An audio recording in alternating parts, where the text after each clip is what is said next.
చెప్పడం కోసం నేను మాట్లాడడం కన్నా అది ముఖ్యమని చెప్పి నేను ఆపాను. అయితే ఈ ఊరు నాకు చాలా అభిమానం. వీళ్ళందరి దగ్గర నేను అన్నీ నేర్చుకున్నాను. నేను ఈ రోజున ఇలా ఉన్నానంటే వీళ్ళందరూ నాకు నేర్పిన చాలా గొప్ప విషయాలు, చాలా మంచి చెడు. ఒక విధంగా చెప్పాలంటే చెడు ఎక్కువ నేర్చుకున్నాను. దానివల్ల నాకు మంచి విలువ ఏంటో తెలిసింది. నేను అంతకుముందు ఇక్కడ ఉన్నప్పుడు చాలా చెడ్డ అలవాట్లు ఉండేవి, కానీ నేను ఎప్పుడు చెడ్డవాడిని కాదు. నాకు 4 విషయాలు ముఖ్యం అనుకుంటాను. ప్రతి మనిషి అభివృద్ధి చెందాలి, వర్ధిల్లాలి అంటే ఒకటేమో దైవభక్తి ఉండాలి ఎవరికైనా, అది అందరికీ తెలిసిన విషయమే. రెండోది తల్లిని తండ్రిని సన్మానింపమని ఉంది బైబిల్లో. 10 ఆజ్ఞల్లో అది ఒక ఆజ్ఞ, దేవుడిచ్చిన ఆజ్ఞ అది. కాబట్టి దేవుడి ఆజ్ఞ మీరితే ఏమవుతుంది? ఆజ్ఞాతిక్రమమే పాపం. సో నేను ఆ పాపం చేయకూడదని నా ఆలోచన. సో తల్లిదండ్రులను సన్మానించాలి. అయితే సన్మానించడం అనేది బ్రతుకున్నప్పుడైనా, చచ్చిపోయిన తర్వాత కూడా సన్మానించవచ్చా? సన్మానం అనే దానికి సమయంతో సంబంధం లేదు. బ్రతుకున్నప్పుడు సన్మానించాలి, చనిపోయిన తర్వాత కూడా సన్మానించాలి. ఆ సన్మానించడంలో భాగమే ఈ సభ. మూడవది, మనిషికి సత్ప్రవర్తన కావాలి.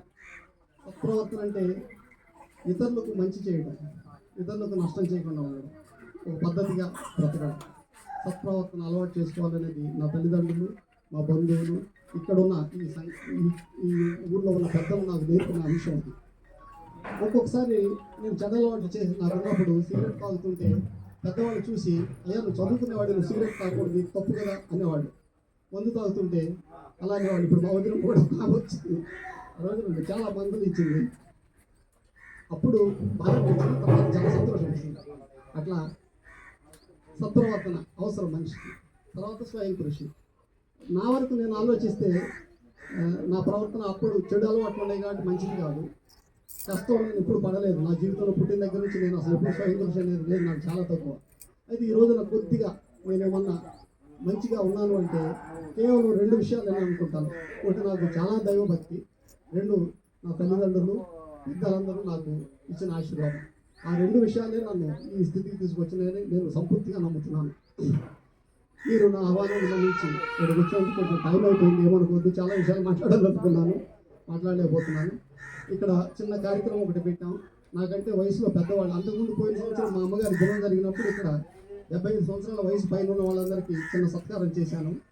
ఇప్పుడు నాకంటే వయసులో పెద్దవాళ్ళు 75 ఏళ్ల లోపు ఉన్న వాళ్ళందరికీ చిన్న సత్కారం చేస్తాము. అది ఇక్కడ జరుగుతుంటుంది. ఈ లోపు భోజన కార్యక్రమాలను ఏర్పాటు చేస్తుంటారు.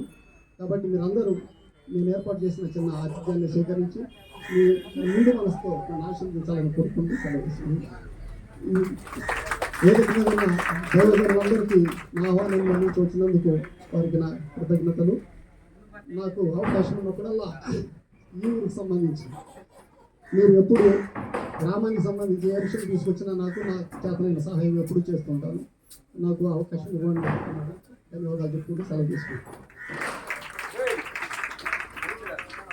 మంచిదండి. ఇంతవరకు అది మా అమ్మ తాతయ్య